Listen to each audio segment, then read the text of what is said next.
بسم اللہ الرحمن الرحیم۔ السلام علیکم۔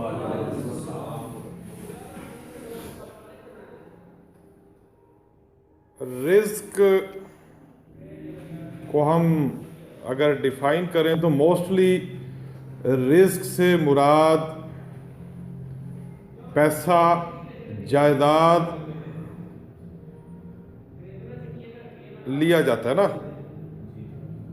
رزق یا دولت سے اگر ہم مراد لیں تو ہم یہی سمجھتے ہیں جی اس بندے کے پاس اتنے پلاٹس ہیں، اتنے پیسے ہیں، گاڑیاں ہیں، پراپرٹی ہے، یہ اس کا رزق ہے، ایسا ہی بالعموم سمجھا جاتا ہے۔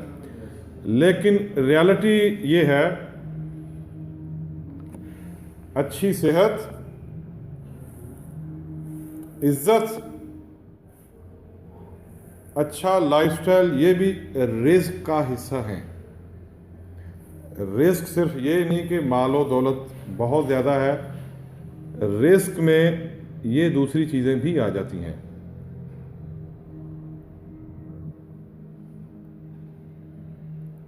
رزق اگر پازیٹیو وے سے حاصل کیا گیا ہے تو یقین مانیے وہ آپ کے لیے باعث نجات ثابت ہوگا۔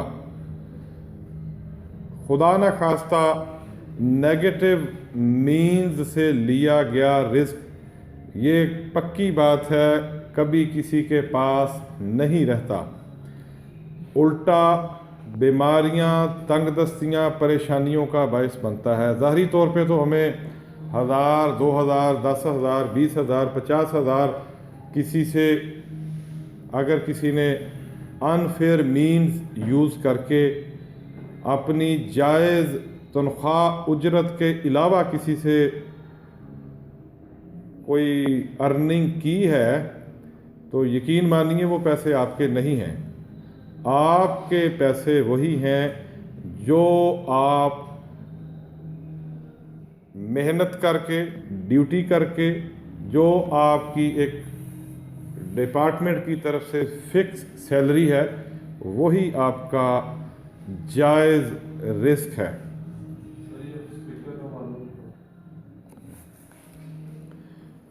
اس کے علاوہ یقیناً آخرت میں سارا نظام اللہ تعالیٰ نے ہمیں ہر کام کا اجر دینا ہے، اچھائی کے بدلے اچھائی، اور کوئی نیگیٹو ایکٹ کیا ہے اگر کسی نے تو ظاہری بات ہے وہ بھگت کے ہی دیگر معاملات ہونے، ان کی یقیناً سزا جزا کا جو کنسیپٹ ہے ہمارے دین میں اس کے مطابق سارا سسٹم چلے گا۔ کسی بھی پرسن کا جو رویہ ہے نا وہ اس کی شخصیت کا آئینہ ہے۔ کوئی بھی انسان اپنے ایکٹ سے، اپنی باتوں سے اور اپنے اعمال سے پہچانا جاتا ہے۔ کسی کے بارے میں اگر کوئی رائے قائم کرنی ہو، کسی کے بارے میں آگاہی حاصل کرنی ہو تو یہ نہیں ہے کہ وہ 10، 12، 20، 25 سال اس کے ساتھ گزاریں گے تو پھر کسی کے بارے میں پتہ چلے گا کہ جی یہ انسان کیسا ہے، اس کے بارے میں رائے کس طرح سے قائم کی جاتی ہے۔ رائے قائم کرنے کے لیے چند منٹس بعض اوقات کافی ہوتے ہیں، بعض اوقات چند گھنٹے، اور بعض اوقات چند دن۔ یہ نہیں ہوتا کہ کسی کے بارے میں جان پہچان کے لیے کوئی بہت زیادہ ٹائم لگ جائے۔ اب آپ لوگ 5 دن کا کورس تھا آپ کا، تو 5 دنوں میں جو آپ کے جو کولیگز ہیں تقریباً تھوڑا بہت آپ کو ایک دوسرے کی عادات کا، پریارٹیز کا، گفتگو کا، پرسنالٹی کا آئیڈیا ہو چکا ہوگا، ایسا ہی ہے نا؟ بعض پرسنالٹیز آپ کے مطابق پازیٹیو ہوں گی اور آپ کے مطابق بعض پرسنالٹیز قابل اصلاح ہوں گی. کسی کی کوئی ایک عادت اچھی لگی نہیں لگی، اس کا ہرگز یہ مقصد نہیں کہ وہ پورے کا پورا بندہ ہی فلاپ ہے. ہم یہ کہہ سکتے ہیں کہ اس کی فلاں عادت نہیں اچھی، فلاں عادت قابل اصلاح ہے. توبہ اصلاح کے دروازے اللہ کی طرف سے ہمیشہ کے لیے کھلے. جہاں ایک عام انسان کا بیہیویئر، رویہ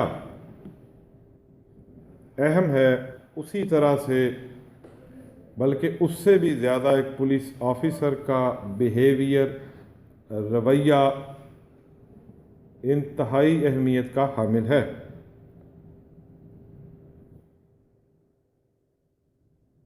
میرے نبی اکرم صلی اللہ علیہ وآلہ وسلم نے اپنی حیات مبارکہ میں کو بہت زیادہ غزوات میں پارٹیسپیٹ نہیں کیا، سختی نہیں کی، پھر بھی آج تک انسان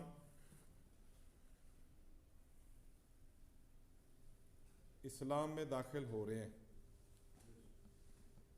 الحمدللہ سب سے تیزی کے ساتھ پھیلنے والا مذہب اسلام ہے. کیوں جی، اس میں کوئی ڈاؤٹ نہیں ہے. کیا میرے نبی آج اس دنیا میں موجود ہیں؟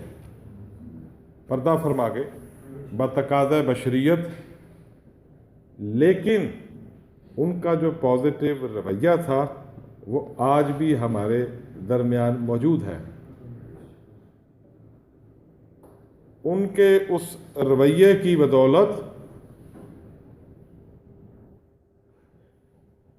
پازیٹیو ایکٹ کی بدولت، لوگوں نے دین اسلام کو قبول کیا.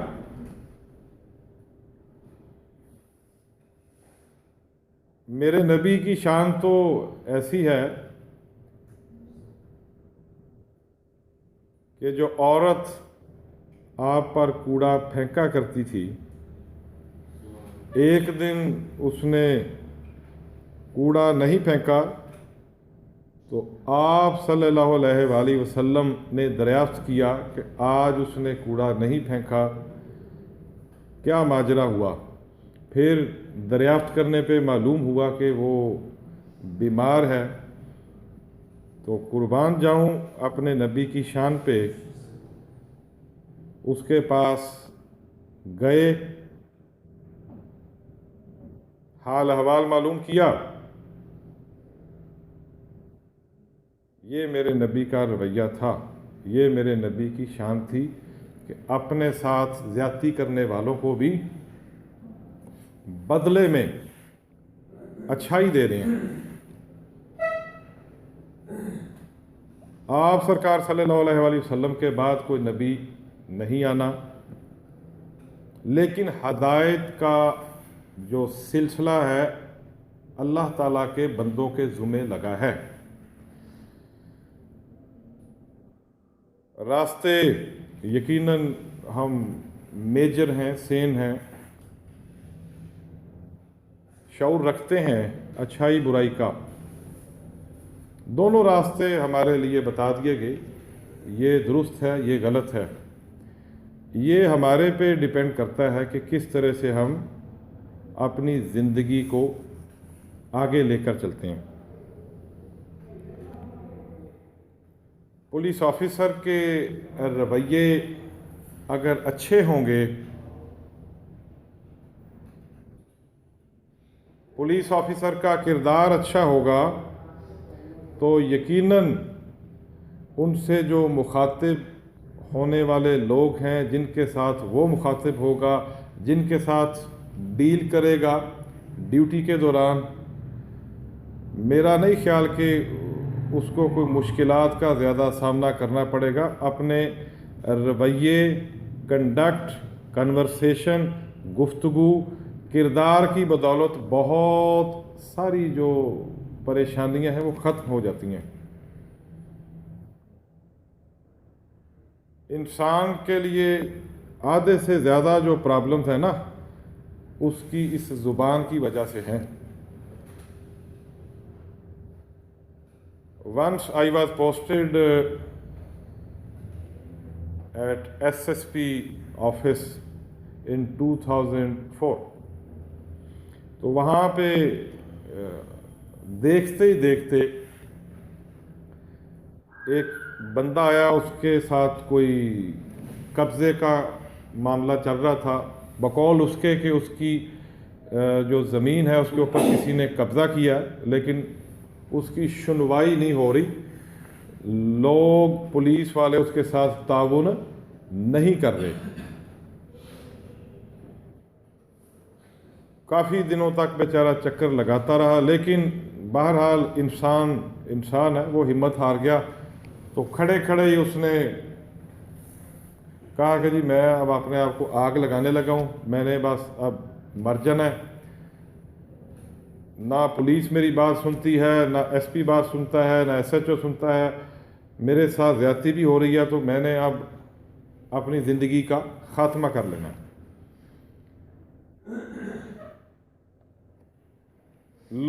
موقع پہ جو لوگ موجود تھے انہوں نے اس کو پکڑ کے، شور کافی زیادہ تھا، تو میری ڈیوٹی تھی وہ ایس ایس پی صاحب کے ساتھ پرسنل سٹاف میں میری ڈیوٹی تھی. صاحب نے بیل دی، مجھے پوچھا جی یہ کیا ماجرا ہے، شور کس چیز کا؟ میں نے ان کو بتایا صاحب یہ معاملہ ہے. تو اس طرح سے کوئی ایسا ایک شخص ہے وہ اس طرح سے ریئیکٹ کر رہا ہے. تو انہوں نے کہا ٹھیک ہے میرے پاس اس کو بھجوا دیں. وہ بندہ اندر گیا، صاحب نے بلایا، پانی پلایا، پوچھا جی آپ کا ایشو کیا ہے؟ اس نے بولا جی یہ میرا معاملہ ہے، یہ میرا مسئلہ ہے. تو میرے ساتھ تعاون نہیں ہو رہا، پریشانی کے عالم میں تھا وہ انسان. تقریباً 20-25 منٹ تک صاحب کے ساتھ وہ رہا. جو بھی صاحب اس کا پریشانی کے تدارک کے لیے جو کر سکتے تھے ایس ایس پی صاحب نے کیا. اور جب وہ کمرے سے باہر نکلا تو وہ شخص مسکرا رہا تھا. وہی شخص 20-25 منٹ پہلے اپنی زندگی کا خاتمہ کرنے جا رہا ہے. ایگزیکٹ 20-22-25 منٹ کے بعد وہ مسکراتا ہوا کمرے سے باہر نکل رہا ہے. کیا فرق تھا؟ رویہ. اس کے زخموں پہ مرہم رکھ دی گئی، اس کو اس کا قبضہ فوری طور پہ چھڑوا کے اس کا پلاٹ اس کے حوالے ہینڈ اوور نہیں کیا. خالی ہاتھ گیا تھا کمرے میں، خالی ہاتھ واپس آیا. لیکن جو الفاظ کے ذریعے جو مرہم ہے نا، وہ انسان کی روح تک جاتی ہے. اچھا آفیسر وہی ہے کہ جو موقع کے مطابق ڈیسیجن کرے اور غم زدہ ضرر رسیدہ پرسن کے ساتھ اس کے لیول پہ جا کر اس کی پریشانی کو کم کر سکے. یقین مانیے گا زندگی بڑی خوبصورت گزرے گی انشاءاللہ.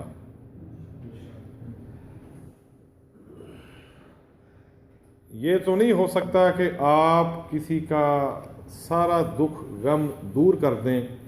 ایک آپ کی جو جیورسڈکشن ہے، جو آپ کے اختیارات ہیں، اسی لیول پہ رہ کر آپ لوگوں نے اپنی ڈیوٹی پرفارم کرنی ہے اکارڈنگ ٹو لا. لیکن اس لیول پہ رہ کر جتنا ممکن ہو ہمارے لیے ہم اللہ کی مخلوق کو راضی تو رکھ سکتے ہیں.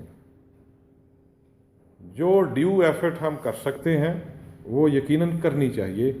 اس ایفرٹ کرنے میں وہ ہماری تنخواہ کم نہیں ہو جانی، ہماری عزت میں کوئی کمی نہیں ہو جانی. میرے نبی اکرم صلی اللہ علیہ وآلہ وسلم کے دور کی بات ہے. آپ سرکار صلی اللہ علیہ وآلہ وسلم مسجد نبوی میں تشریف فرما تھے، تو اسی دوران باہر دروازے پر ایک عورت آئی اور اس عورت نے آپ سرکار صلی اللہ علیہ وآلہ وسلم کو اشارہ کر کے اپنے پاس بلایا. اس عورت کا عقلی توازن درست نہ تھا. میرے نبی کی شان یہ تھی کہ یقیناً کوئی ذی شعور شخص آپ کو اس طرح سے مخاطب نہ کر سکتا تھا، کیونکہ ادب کا یہ تقاضا تھا اور وجہ تخلیق کائنات بھی تھے آپ سرکار. اور اس وقت اور آج کے وقت، آنے والے وقت، اس سے پہلے والے وقت بہترین ہستی آپ ہی تھے. تو آپ اپنی نشست سے اٹھے، جہاں بیٹھے تھے وہاں سے اٹھے، اٹھ کر اس عورت کے پاس اس کی بات سننے چلے گئے، جس پر صحابہ کرام کو تھوڑا سا تعجب لگا. ان کو ذرا اچھا نہ لگا کہ اس طرح سے اتنی شان والے نبی اور اس طرح ایک عورت نے بلایا. تو وہ بہرحال آپ اس کے پاس گئے تو اس عورت نے کہا جی باہر آ کر میری بات سنیں. مسجد نبوی کے باہر ایک خالی جگہ تھی، کہا جی میری وہاں آ کے آپ بات سنیں. کڑکتی دھوپ، عرب ممالک میں یقیناً دوپہر کے ٹائم گرمیوں کا موسم تھا. کڑکتی دھوپ، میرے نبی کا نازک بدن، نبوت کی بھاری ذمہ داریاں، ایک ایک لمحہ قیمتی اور قیمتی ترین. آپ اس عورت کے بات سننے کے لیے وہاں کھڑے ہو گئے. وہ عورت باتیں کرتی جا رہی ہے، آپ اس کی باتیں سنتے جا رہے ہیں اطمینان سے. نہ آپ کے چہرے پہ بیزاری، نہ تھکاوٹ،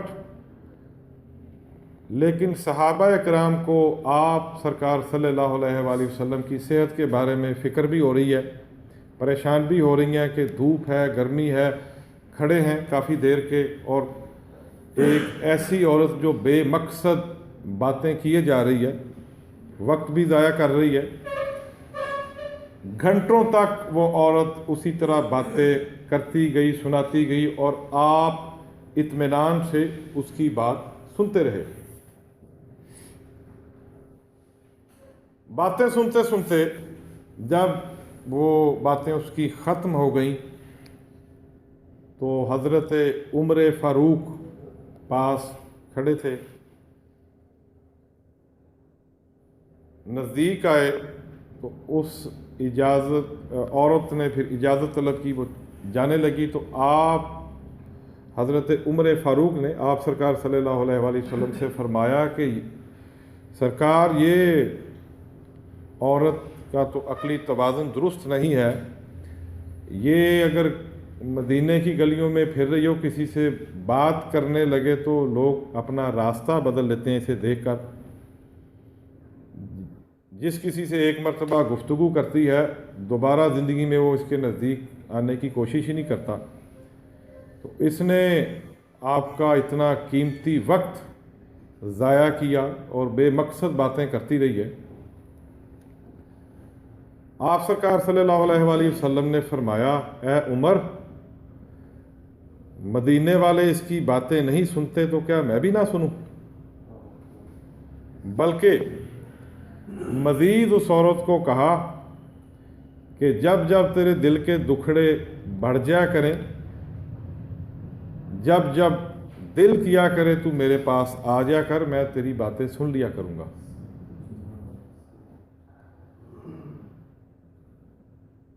کسی بھی انصاف کا قتل اسی وقت ہو جاتا ہے جب ہم اگلے بندے کی حیثیت، لباس دیکھ کر اس سے ہم مخاطب ہوتے ہیں۔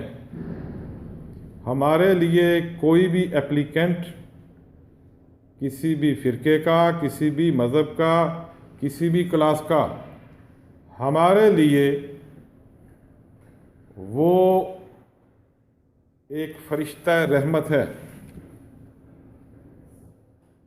اگر کسی کے لیے کو پرابلم کے وقت اللہ تعالیٰ کی طرف سے کوئی بندہ کسی کی پرابلم حل کرنے کے لیے جا رہا ہے تو یہ میرے اللہ تعالیٰ کی خاص رحمت، خاص کرم نوازی ہے۔ وہ یہ نہیں ہے کہ آپ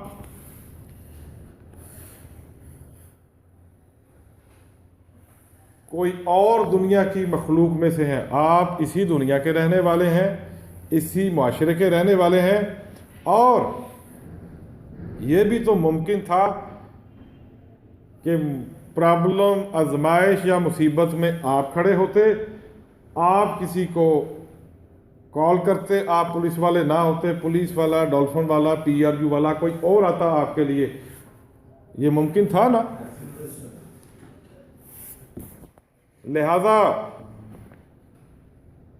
یہ مالک کی خاص کرم نوازی ہے اور اس کی رحمت سے ممکن ہوا ہے۔